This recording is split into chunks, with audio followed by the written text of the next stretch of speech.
Baik, teman-teman, kita akan melanjutkan part selanjutnya. Kita sadar yang sebelumnya sudah masuk materi Bhinneka Tunggal Ika dan ini masih masuk dalam materi Bhinneka Tunggal Ika, ya, teman-teman. Itu moderasi beragama dalam hal ini adalah definisi, urgensi, dan indikator utama. Salah satu isu paling krusial dalam pilar Bhinneka Tunggal Ika adalah pengelolaan kehidupan beragama. Ujian CPNS beberapa tahun terakhir berdasarkan FR secara masif memasukkan konsep moderasi beragama. Moderasi beragama bukanlah mendestruksi atau mendevaluasi ajaran agama seseorang, bukan pula membuat seseorang menjadi tidak taat pada agamanya.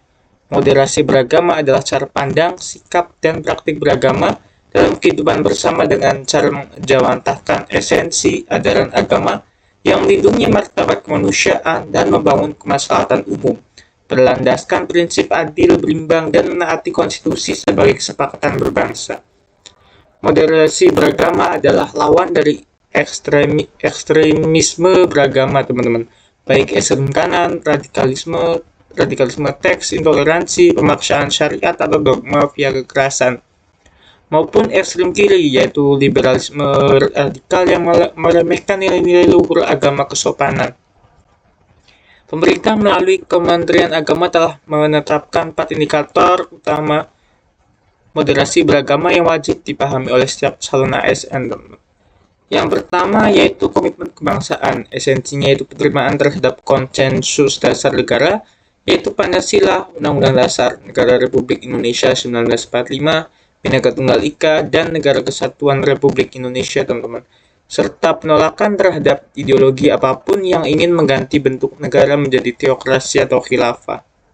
Dalam pengapresiasian soal, yakni skenario di mana seorang tokoh agama atau ASN menolak hormat bendera merah putih karena alasan teologis. Sikap ASN yang benar adalah menegakkan aturan hukum kedinasan dan menjelaskan bahwa simbol negara tidak bertentangan dengan iman, melainkan manifestasi dari cinta tanah air. Yang dalam hal ini adalah hubul waton minal iman. Yang kedua itu toleransi, teman. Esensinya yaitu sikap memberikan ruang dan menghormati perbedaan keyakinan orang lain, bersedia menerima ekstensi kelompok keagamaan lain, serta tidak melakukan intervensi atau pelarangan terhadap ritual ibadah mereka sepanjang tidak melanggar hukum umum. Kemudian dalam pengaplikasian soal munculnya penolakan dari sekelompok warga terhadap perayaan hari besar keagamaan minoritas di sebuah lingkungan perumahan. Solusi ASN adalah melakukan mediasi preventif berbasis hukum tata negara dan menjamin hak konstitusional kebebasan beribadah warga tersebut. Kemudian yang ketiga itu anti kekerasan atau non-violence. Esensinya yaitu penolakan mutlak terhadap penggunaan cara-cara kekerasan, baik kekerasan fisik, verbal, maupun psikologis dalam memaksakan kehendak agama atau dalam menyelesaikan perselisihan keagamaan, teman-teman. Dalam pengaplikasian soalnya itu kasus perusakan rumah ibadah atau aksi terorisme cyber yang mengatasnamakan pembelaan agama. Opsi jawaban yang benar harus berorientasi pada penegakan hukum tegas oleh aparat atau law enforcement tanpa kompromi politik. Yang keempat yaitu akomodatif terhadap kebudayaan lokal.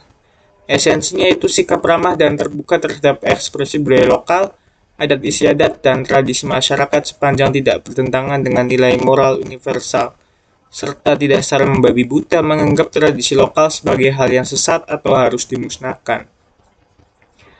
Untuk pengaplikasian soalnya itu pelaksanaan upacara adat bersih desa atau sedekah laut yang dikritik oleh pendatang baru karena dianggap tidak sesuai tafsir agamanya.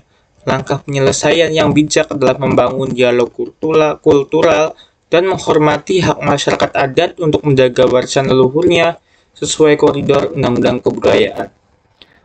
Baik, kita lanjut ke bab 4, poin yang ketiga ya teman-teman, yaitu bedah FR terupdate, yakni konflik sosial budaya dan solusi preventif berbasis pilar kebangsaan. Berdasarkan analisis berkala terhadap Field Report atau FR ujian SKD CPNS, klaster soal Bhinneka Tunggal Ika didominasi oleh narasi konflik nyata yang terjadi di masyarakat. Di masyarakat yang kontemporer, pembuat soal sengaja memosisikan Anda sebagai seorang pejabat publik, camat, lurah, atau staf kementerian yang dihadapkan pada situasi kritis di mana ketegangan primordial sedang memuncak. Kemampuan Anda mengeliminasi opsi pengecoh atau disruptor sangat bergantung pada pemahaman Anda mengenai tipologi konflik dan strategi resolusi berbasis pilar kebangsaan. Oke teman-teman, kita masuk ke tipologi konflik sosial budaya di era digital. Konflik sosial di Indonesia saat ini mengalami pergeseran medium. Konflik tidak lagi selalu dimulai dari gesekan fisik di pasar atau terminal, melainkan seringkali dipicu oleh percikan kecil di ruang digital yang mengalami amplifikasi secara masif akibat algoritma media sosial. Beberapa pola konflik yang sering diangkat dalam soal meliputi yang pertama, konflik horizontal primordial, yaitu benturan antar kelompok masyarakat yang dipicu oleh sentimen suku, agama, atau ras. Contohnya yaitu konflik bernuansa agrarian yang dibungkus dengan isu perbedaan suku asli versus suku pendatang. Kemudian yang kedua itu prasangka sosial dan polarisasi cyber atau echo chamber effect, fenomena di mana pengguna internet hanya berkumpul dengan kelompok yang sepemikiran dan secara konsisten mengonsumsi konten yang mendiskreditkan kelompok lain sehingga melahirkan kebencian yang mendalam terhadap perbedaan. Kemudian konflik marginalisasi kultural, teman-teman. Ketegangan yang lahir karena kebudayaan asli lokal merasa terancam punah atau tersingkir oleh arus modernisasi urbanisasi atau dominasi budaya asing yang dibawa oleh investasi global. Kita masuk ke strategi resolusi konflik berbasis 4 pilar kebangsaan ya teman-teman. Ketika Anda menghadapi soal-soal resolusi konflik di lembar ujian CAT, pilihan jawaban Anda harus mencerminkan tahapan penanganan konflik yang sistematis, legal, dan humanis. Jangan memilih opsi yang bersifat reaktif atau militeristik dan jangan pula memilih opsi yang pasif membiarkan. Gunakan langkah-langkah penanganan berikut ini, teman-teman. Yang pertama yaitu tahap preventif atau pencegahan sebelum konflik pecah. Tindakan nyatanya itu membangun ruang dialog lintas iman atau lintas suku secara berkala melalui forum kerukunan umat beragama atau FKUB, mengadakan festival kebudayaan kolaboratif dan menerapkan sistem deteksi dini atau early warning system terhadap konten-konten hoax sara di media sosial instansi. Kata kunci soalnya yaitu sosialisasi, dialog, edukasi multikultural, penguatan literasi digital, dan inklusivitas, teman-teman. Baik, kita lanjut yang kedua yaitu tahap kuratif atau resolutif atau yaitu saat konflik sedang berlangsung. Tindakan nyatanya yaitu melakukan lokalisasi area konflik agar tidak meluas, menggandeng tokoh adat dan tokoh agama atau opinion leader dari kedua belah pihak yang bertikai untuk meredam emosi massa, serta mengedepankan jalur mediasi kekeluargaan atau restoratif justice untuk penyelesaian kesalahpahaman personal.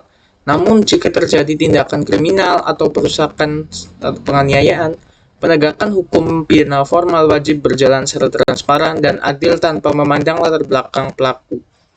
Kemudian ada kata kunci soalnya, teman-teman, yaitu mediasi, negosiasi, pelibatan tokoh masyarakat, penegakan hukum objektif, dan redam provokasi, teman-teman.